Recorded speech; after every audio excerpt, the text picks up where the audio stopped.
ಇನ್ನು ರಾಜ್ಯ ಕಾಂಗ್ರೆಸ್ನಲ್ಲಿ ಪಟ್ಟದಾಟ ನಿಲ್ಲೋ ಲಕ್ಷಣಗಳು ಕಾಣ್ತಾ ಇಲ್ಲ. ಇಷ್ಟು ದಿನ ಸಿದ್ದರಾಮಯ್ಯ ಆಪ್ತ ಸಚಿವರುಗಳು ಸಿದ್ದರಾಮಯ್ಯನವರೇ ಸಿಎಂ ಆಗಿ ಮುಂದುವರಿತಾರೆ ಅಂತ ಮೇಲಿನ ಮೇಲೆ ಹೇಳ್ತಾ ಇದ್ರು. ಬಹಳ ದೊಡ್ಡ ಮಟ್ಟದಲ್ಲಿ ಡಿ.ಕೆ. ಶಿವಕುಮಾರ್ ಮಾತ್ರ ಯಾವ ಉತ್ತರವನ್ನು ಕೊಡ್ತಾ ಇರಲಿಲ್ಲ. ಆದ್ರೆ ಇವತ್ತು ಮಾತನಾಡಿದಂತಹ ಡಿ.ಕೆ. ಶಿವಕುಮಾರ್ ಸಿದ್ದು ಆಪ್ತ ಸಚಿವರುಗಳಿಗೆ ಸಿದ್ದರಾಮಯ್ಯ ಹೆಸರನ್ನ ಹೇಳುತ್ತಲೇ ತಿರುಗೇಟನ್ನ ಕೊಟ್ಟಂತಿದೆ.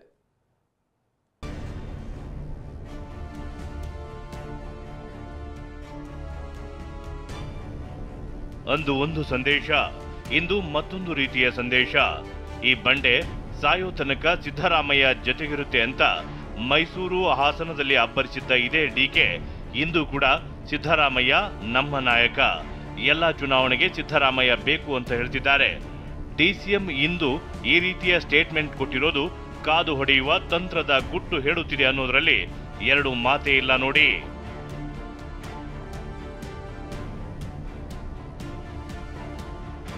ರಾಜ್ಯ ಕಾಂಗ್ರೆಸ್ನಲ್ಲಿ ಇತ್ತೀಚೆಗೆ ಸಿಎಂ ಕುರ್ಚಿ ಹಾಗೂ ಕೆಪಿಸಿಸಿ ಪಟ್ಟದಾಟ ಜೋರಾಗಿಯೇ ನಡೆಯುತ್ತಲೇ ಇದೆ. ಇದರ ಜೊತೆಗೆ ಸಚಿವರ ದೆಹಲಿ ದಂಡಯಾತ್ರೆ ಕೂಡ ರಾಜಕೀಯ ಬೆಳವಣಿಗೆಗಳ ಭವಿಷ್ಯವನ್ನ ನುಡಿದಿವೆ. ಹೀಗಿರುವಾಗ ಸಿಎಂ ಆಪ್ತ ಬಳಗ ಎಂದೇ ಗುರುತಿಸಿಕೊಂಡಿರುವ ಡಾಕ್ಟರ್ ಜಿ ಪರಮೇಶ್ವರ್ ಹಾದಿಯಾಗಿ Satish Jarkiholi, K N Rajanna, H C. Mahadevappa CM ಸಿದ್ದರಾಮಯ್ಯನವರೇ ಪೂರ್ಣಾವಧಿ ಸಿಎಂ ಆಗಿರಬೇಕು ಅಂತ ಹೆಜ್ಜೆ ಹೆಜ್ಜೆಗೂ ಹೇಳ್ಕೊಂಡು ಬರ್ತಿದ್ದಾರೆ. ಆದರೆ ಡಿಸಿಎಂ ಡಿ.ಕೆ. ಶಿವಕುಮಾರ್ ಇಷ್ಟು ದಿನ ಮಾರ್ಮಿಕ ಮಾತುಗಳ ಮೂಲಕ ಮೆಸೇಜ್ ಪಾಸ್ ಮಾಡ್ತಿದ್ರೆ ಹೊರತು ಎಲ್ಲೂ ಕೂಡ ಸಚಿವರ ಹೇಳಿಕೆಗೆ ನೇರವಾಗಿ ರಿಯಾಕ್ಟ್ ಮಾಡಿರಲಿಲ್ಲ. ಆದ್ರಿಂದು ಡಿಕೆ ಸಿದ್ದು ಆಪ್ತ ಸಚಿವರಿಗೆ ಬಿಗ್ ಟ್ವಿಸ್ಟ್ ಕೊಟ್ಟಿದ್ದಾರೆ. ಅದೇನು ಅಂತ ತೋರಿಸ್ತೀವಿ. ಅದಕ್ಕೂ ಮುನ್ನ ಹಾಸನ, ಮೈಸೂರಲ್ಲಿ ಡಿಕೆ ಹೇಳಿದ್ದೇನು ಅನ್ನೋದನ್ನ ಇನ್ನೊಮ್ಮೆ ಕೇಳ್ಬಿಡಿ. ಕಲ್ಲು ಬಂಡೆ ಅಂತ ಹೇಳಿ ಮಾಧ್ಯಮದವ್ರು ಹೇಳಿದ್ರು. ಕಲ್ಲು ಪ್ರಕೃತಿ, ಕಡದರೆ ಆಕೃತಿ, ಪೋಷಿಸಿದ ಸಂಸ್ಕೃತಿ. ಈ ಬಂಡೆ ಸಿದ್ದರಾಮಯ್ಯನ ಜೊತೆ ಇದೆ. ಈ ಮಾತನ್ನ ಈ ಸಂದರ್ಭದಲ್ಲಿ ಹೇಳಲಿಕ್ಕೆ ನಾನು ಬಯಸ್ತಾ ಇದ್ದೇನೆ. ತಲೆ ಕೆಡಿಸ್ಕೋಬೇಡಿ. ಮೈಸೂರಲ್ಲಿ ಈ ಬಂಡೆ ಡಿ.ಕೆ. ಶಿವಕುಮಾರ್ ಸಿದ್ದರಾಮಯ್ಯನ ಜೊತೆ ಇರ್ತದೆ ಅಂತ ಹೇಳಿದ್ದೇನೆ. ಈಗೂ ಇರ್ತೀನಿ, ನಾಳೆನೂ ಇರ್ತೀನಿ, ಸಾಯೋವರೆಗೂ ಇರ್ತೀನಿ. ಡಿ.ಕೆ. ಶಿವಕುಮಾರ್ ಗಮನದಲ್ಲಿ ಇಟ್ಕೊಳ್ಳಿ ನೀವು. ಸಿದ್ದರಾಮಯ್ಯ ನಮ್ಮ ನಾಯಕ, ಎಲ್ಲ ಚುನಾವಣೆಗೆ ಅವರು ಬೇಕು. ಸಿದ್ದರಾಮಯ್ಯ ಹೆಸರನ್ನ ದುರ್ಬಳಕೆ ಮಾಡಿಕೊಳ್ಳುವುದು ಬೇಡ. ಸಿದ್ದರಾಮಯ್ಯ ಆಪ್ತ ಸಚಿವರಿಗೆ ತಿರುಗೇಟು ಕೊಟ್ರ ಡಿಸಿಎಂ ಡಿಕೆ. ರಾಜ್ಯ ಕಾಂಗ್ರೆಸ್ನಲ್ಲಿ ನಿನ್ನೆ ಸತೀಶ್ ಕೊಟ್ಟಂತಹ ಹೇಳಿಕೆ ದೊಡ್ಡ ಸಂಚಲನ ಮೂಡಿಸಿತ್ತು. ನಮಗೆ ಸಿದ್ದರಾಮಯ್ಯ ಬೇಕು, ಅವರೇ ಇರಬೇಕು, ಹೊಸ ನಾಯಕ ತಯಾರಾಗೋ ತನಕ ಅವರ ಅವಶ್ಯಕತೆ ಮುಖ್ಯ ಅಂತ ಸ್ಫೋಟಕವಾಗಿ ಮಾತನಾಡಿದ್ರು.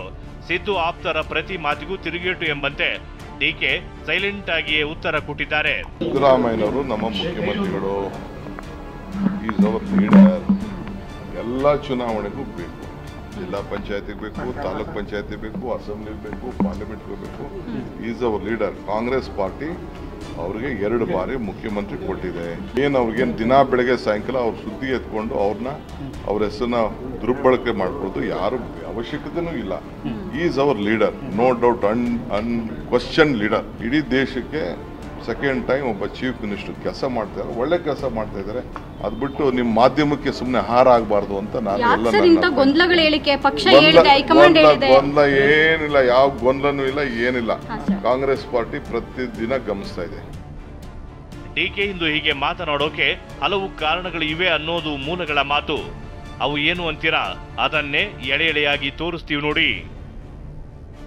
ಸಿದ್ದರಾಮಯ್ಯ ಹೆಸರ ಮೇಲೆ ಒಂದಿಷ್ಟು ಸಚಿವರು ಬಂದೂಕಿಟ್ಟು ಸಿಎಂ ಕುರ್ಚಿಗೆ ಗುರಿ ಇಟ್ಟಿದ್ರು.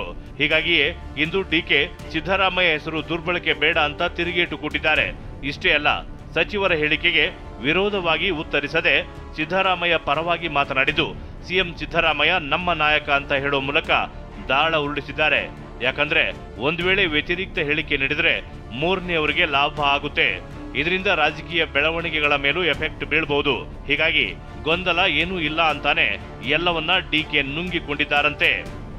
ಡಿಕೆ ಹೀಗೆ ಹೇಳ್ತಿದ್ರೆ ಡಿಕೆ ಹರಿಪ್ರಸಾದ್ ಹೈಕಮಾಂಡ್ ನತ್ತ ಬೊಟ್ಟು ಮಾಡುತ್ತಿದ್ದಾರೆ. ಎಲ್ಲದಕ್ಕೂ ಉತ್ತರ ಅವರೇ ಹೇಳಬೇಕು. ಕನಸು ನನಸು ಎಲ್ಲವೂ ಹೈಕಮಾಂಡ್ ಕೈಯಲ್ಲಿರುತ್ತೆ ಅಂತ ಹೇಳ್ತಿದ್ದಾರೆ. ಗುಲ್ಬರ್ಗಾ ಹೈಕಮಾಂಡ್ ಅನ್ನೋದು ಗುಲ್ಬರ್ಗಾದಲ್ಲೇ ಇದೆ, ಕೇಳಿ.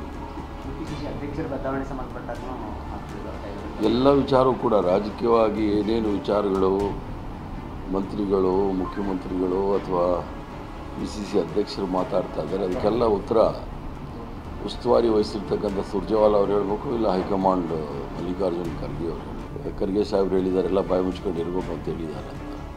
ಅದಕ್ಕೆ ನಾವೇನು ಆ ವಿಚಾರದಲ್ಲಿ ಮಾತಾಡಲಿಕ್ಕಾಗಲ್ಲ. ಕನಸು ನನಸುಗಳೆಲ್ಲವೂ ಸಹ ಹೈಕಮಾಂಡ್ ಕೈಯಲ್ಲಿರುತ್ತೆ. ಆದ್ದರಿಂದ ಹೈಕಮಾಂಡ್ ಏನು ಹೇಳುತ್ತೆ ಅದನ್ನೇ ನಾವು ಪಾಲನೆ ಮಾಡಬೇಕಾಗುತ್ತೆ ಅಷ್ಟು. ಬೇರೆ ಕುರ್ಚಿ ಕಾಳಗದ ನಡುವೆ DCM DK ಸಂಘಟನಾ ತಂತ್ರ. ಈ ರಾಜಕೀಯ ಬೆಳವಣಿಗೆಗಳ ನಡುವೆ ಇಂದು DCM DK ಶಿವಕುಮಾರ್ ಪಕ್ಷ ಸೇರ್ಪಡೆ ಕಾರ್ಯಕ್ರಮ ಹಮ್ಮಿಕೊಂಡಿದ್ರು. DK ಸಮ್ಮುಖದಲ್ಲಿ ಮಾಜಿ ಸಂಸದ LR ಶಿವರಾಮೇಗೌಡ, ಪುತ್ರ ಮಂಜೇಗೌಡ, ಬ್ರಿಜೇಶ್ ಗಾಳಪ್ಪ, LS ಚೇತನ್ ಗೌಡ ಕೈ ಹಿಡಿದ್ರು. ಈ ಮೂಲಕ ತಮ್ಮ ಪಕ್ಷ ಸಂಘಟನೆ ಕಾರ್ಯ ನಿರಂತರ ಅನ್ನೋ ಮೆಸೇಜ್ ಪಾಸ್ ಮಾಡಿದ್ದಾರೆ.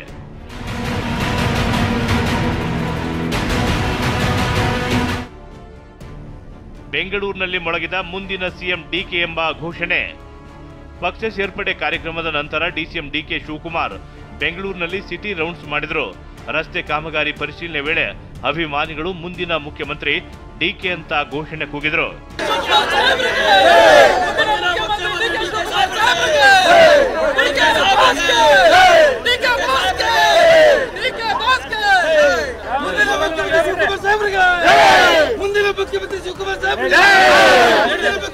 ಕಾಂಗ್ರೆಸ್ ಕುರ್ಚಿ ಕಾಳಗಕ್ಕೆ ಜಗದೀಶ್ ಶೆಟ್ಟರ್ ಕಾಲೆಳೆದಿದ್ದಾರೆ. ಯಾವ ಕ್ಷಣದಲ್ಲಾದರೂ ಸರ್ಕಾರ ಬೀಳುತ್ತೆ ಅಂತ ಗುಡುಗಿದ್ದಾರೆ. ಎಲ್ಲರೂ ತಿಳ್ಕೊಂಡಿದ್ದು ಅವರಲ್ಲಿ ಏನೋ ಒಪ್ಪಂದ ಆಗಿದೆ ಅಂತ.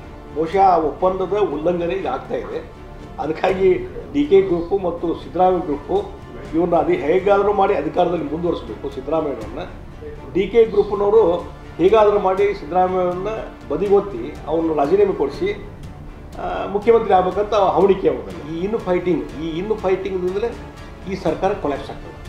ಇನ್ನು ಕೆಲವು ದಿವಸಗಳಲ್ಲಿ ನೋಡ್ತಾ ಇದ್ದೀವಿ ನೀವು, ಯಾವುದೇ ಸಂದರ್ಭದಲ್ಲಿ at any time it may collapse, government May collapse because of in fighting. ಅದು ಹಾಗೆ ನಡೆದ ಮಂತ್ರಿಗಳು, ಸಿದ್ದರಾಮಯ್ಯ ಪರವಾಗಿದ್ದ ಮಂತ್ರಿಗಳು ಹೇಳಿಕೆಗಳನ್ನು ಕೊಡ್ತಾ ಇದ್ದಾರೆ. ಅವ್ರು ಮುಂದುವರಿಬೇಕು, 5 ವರ್ಷ 10 ವರ್ಷದ ಅವಧಿ ಮುಗಿಸ್ಬೇಕನ್ನುವಂಥದ್ದು ಅವ್ರ ಕಡೆಯಿಂದ. ಮತ್ತು ಏಕೆಂದರೆ DK ಶಿವಕುಮಾರ್ ಓಪನ್ ಆಗಿ ಅವ್ರು ಮಾತಾಡೋದು ಇದ್ರೂ ಸದ್ಯಕ್ಕೆ ಬೇರೆ ಬೇರೆ ಚಾನಲ್ ಮುಖಾಂತರ ಅವರು ಸಹಿತ ಮುಖ್ಯಮಂತ್ರಿ ಬದಲಾವಣೆ ಅನ್ನೋದಕ್ಕೆ ಸ್ಟಾರ್ಟ್ ಆಗಿದೆ. ಅದು ಬಹುಶಃ ಇವತ್ತಿಲ್ಲ ನಾಳೆ ಬಹಿರಂಗವಾಗಿ ಸ್ಫೋಟ ಆಗುವಂಥ ಚಾನ್ಸ್ ಇದೆ. ಅವಾಗ ಸ್ಫೋಟ ಆದರೆ ಇನ್ ಫೈಟಿಂಗ್ ಸ್ಟಾರ್ಟ್ ಆದರೆ ಡೆಫಿನೆಟ್ಲಿ ಸರ್ಕಾರಿ ವಿರುದ್ಧ. ಅದೇನು ಹೇಳಿ ಪಟ್ಟದಾಟದಲ್ಲಿ ಸೈಲೆಂಟ್ ಆಗಿ DK ದಾಳ ಉರುಳಿಸೋ ತಂತ್ರ ಮಾಡ್ತಿದ್ದಾರೆ. ಸಚಿವರ ಮಾತಿಗೆ ಇಷ್ಟು ದಿನ ರಿಯಾಕ್ಟ್ ಮಾಡದೆ DK ಇಂದು ಸಚಿವರು ಹೇಳಿದ್ದ ಮಾತನ್ನೇ ತಿರುಗು ಬಾಣವನ್ನಾಗಿ ಮಾಡಿಕೊಂಡಿದ್ದಾರೆ. Bureau report TV9.